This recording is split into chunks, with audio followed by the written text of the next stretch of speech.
Welcome to the People Will Talk podcast. Here's another episode. Joining me in studio is the mighty Mary. How are you? I'm very well, thank you. Very well, thank you. Yeah. And me. Thank you. Yeah, I'm Oh, fine. Thank you yeah. as well. Okay. Well, we hope you enjoyed the wonderful episode last time out with Alejandra, who is of Encanto fame. We have a few other interviews lined up with interesting people. But today it's just the dynamic duo talking about different things. Okay, so here we are. We went to Liber 2 weeks ago, which is like a book fair for people in the industry, because Mm-hmm. we are in the industry with our Ebernia book thing, publishers, that's the word. And we are fully functional. It is an interesting experience so far. Um, Interesting in more ways than one. so yeah, we went to this thing and we came across this really interesting stall. This company that converts your book. So it's basically you send a PDF or you do it through their website. We did a little sample with a page of one of our novels, and we'll play that in just a moment so you can actually hear what it sounds like. But it's completely AI generated, no human involved whatsoever, and it's male voice or female voice in Spanish or English. And I thought the results were pretty good, I would have to say. But before I kind of wax lyrical about it, I mean, did you think it was good? Well, I'm always skeptical about this whole thing of AI, but yeah, I was quite surprised in a good way. Funnily enough, I'm sure you'll comment on this. We both thought the other language was better and more natural.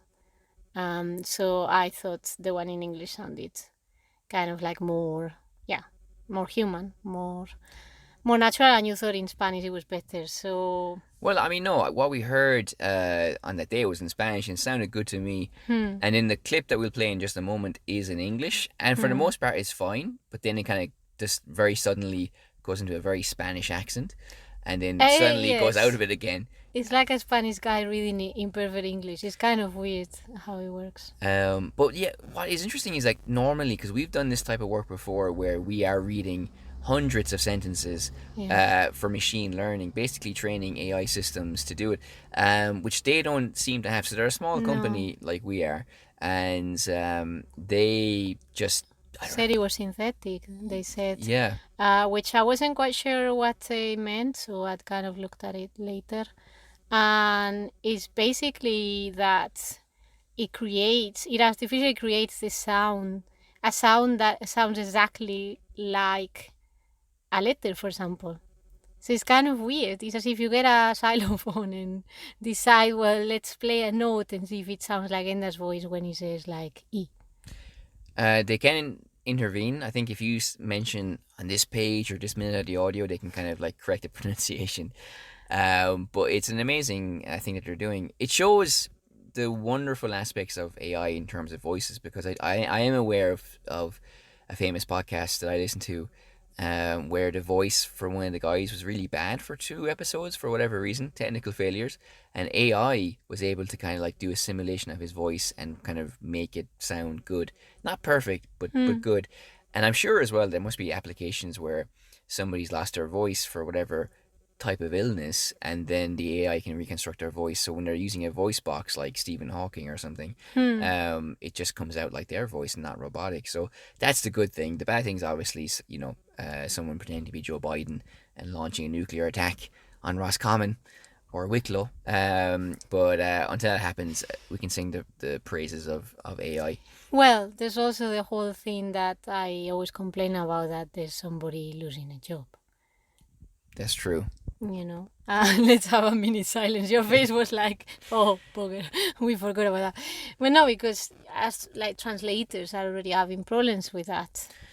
Well, I know somebody who works in the music industry, and they're quite happy to have AI singers and musicians, because I think it would remove the trauma of dealing with temperamental artists, so We know a thing or two about temperamental culture involved people. No, but well, I guess we can agree on saying what we said when we did the AI podcast, which is that in the future, all creators, more than like being fighting kind of like against AI. They will have to learn how to work with it. Well, there was I think it was a Dublin academic, or he was in some Dublin university, and he said, "I'm not worried about it. It's just something that we have to learn how to use. It's a tool."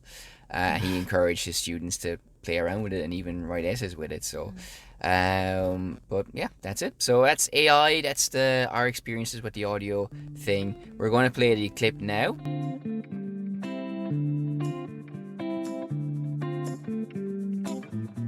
Sacrobosco, containing multitudes.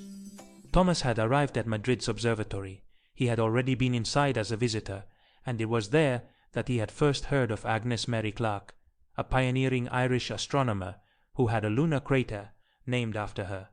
Her name was etched on a wall in the middle of moon facts and figures.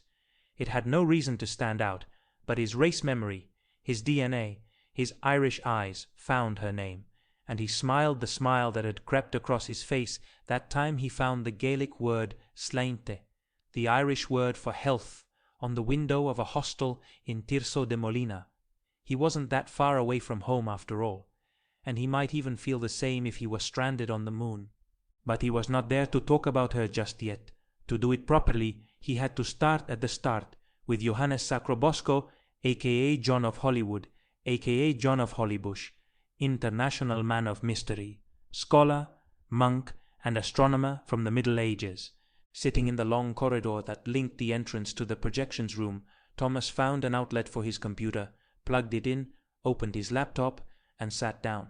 Feeling self-conscious about being there, even though had paid for a ticket, he typed with his eyes unfocused on the screen. He looked left, he looked right, and then decided that if he was going to write about space, then this was the best place in the whole city. Thomas let the embarrassment dissolve, and he opened himself up to this coming together of cement and architecture, this thing that was now a monument to space. Johannes de Sacrobosco came into this world in 1271 in England, a newly arrived baby covered in the fluff of holy hair. His fresh cries pierced the dawn, and his face turned a shade of red. The world was a strange, unfamiliar place, and the young Johannes was still getting used to his new surroundings. The stars in the sky above were fading as the night transmuted into morning, as blue soaked into black, dislodging it. Birds sang on branches, and cows chewed mindlessly on the cud. His mother panted with exhaustion. Johannes was her first child, and if she had her way, he would be her only offspring. The pain, at least in those initial moments, was simply not worth it. Johannes de Sacrobosco was born in 1284 in Scotland, next to a sacred wood.